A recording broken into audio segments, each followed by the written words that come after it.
ગુજરાતનું એક ગામ અને ગામમાં પ્રવેશતા જોવા મળતું લોખંડનું પાંજરું.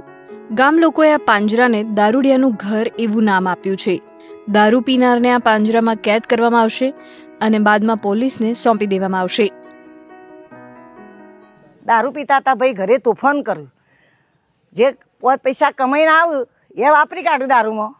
તો બૈરો બાપડો કપિલભાઈને ફરિયાદી કર્યું કે સાહેબ અમે શું કરીએ, ત્યાંથી ખાઈએ, શું કરીએ. કોઈનો પતિ દારૂ પીને ઘરમાં આવે, કોઈને ગમે નહીં, બાળકોને પણ ગમે નહીં, બાળકોને પણ એમના ફ્યુચર વિશે ખરાબ અસર થાય. અને જો પપ્પા ના પીતા હોય અને એ પણ બાળકોને સારી સંભાળ રાખતા હોય, કાળજી રાખતા હોય, તો એમનો પણ ભવિષ્યમાં વિકાસ થાય. ખેરાલુ તાલુકાના પાંછાના લોકોએ ગામમાં વધી રહેલા દારૂના વ્યસન સામે લડવા માટે વિવિધ સૂત્રો લખીને આ પાંજરું બનાવ્યું છે.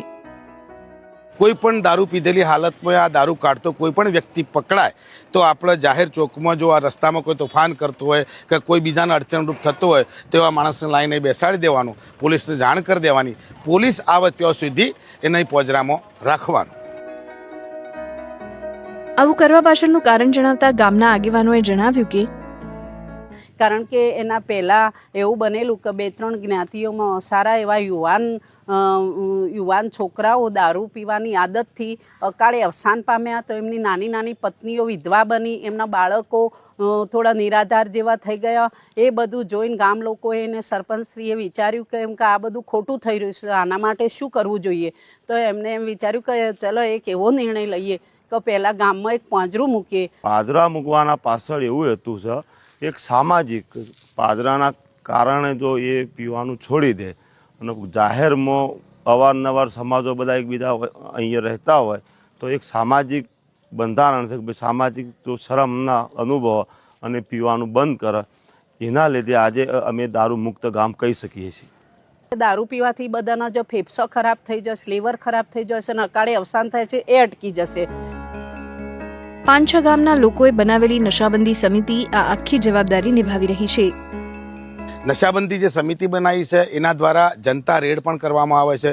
વચ્ચે પાંજરું બનતું હતું એ દરમિયાન એક જનતા રેડ કરી હતી અને એમાં મુદ્દામાલ મળ્યો હતો. તો તાત્કાલિક 112માં ફોન કરી અને પોલીસને લાવી એ મુદ્દામાલના આરોપીઓને સોંપી દેવામાં આવ્યા હતા. અમારી નશાબંધીની જે સમિતિ છે એ વારંવાર અવારનવાર રાત્રે ચેકિંગ ચાલે છે. એમાં આજ દિન સુધી કોઈ પણ વ્યક્તિ પીધેલો નથી અને કોઈ ગામમાં જો દારૂ નીકાળતા એ પણ બંધ થઈ ગયો. આ કડક નિર્ણયના કારણે અનેક મહિલાઓના ઘર અને જીવનમાં શાંતિ સ્થપાઈ હોવાનું પણ ગામના આગેવાનોનું કહેવું છે.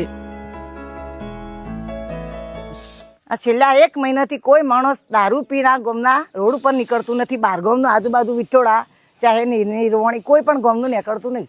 જે પુરુષો દારૂ પીતા હતા એમના ઘેર બહુ શાંતિ થઈ ગઈ. લેડીઝો તો આશીર્વાદ આલું કે કપિલભાઈનું, શાંતાબેનનું સારું થજો. તે આ કાર્ય હાથમાં લીધું, પાંજરું કર્યું, એ બદલ એમનો આભાર.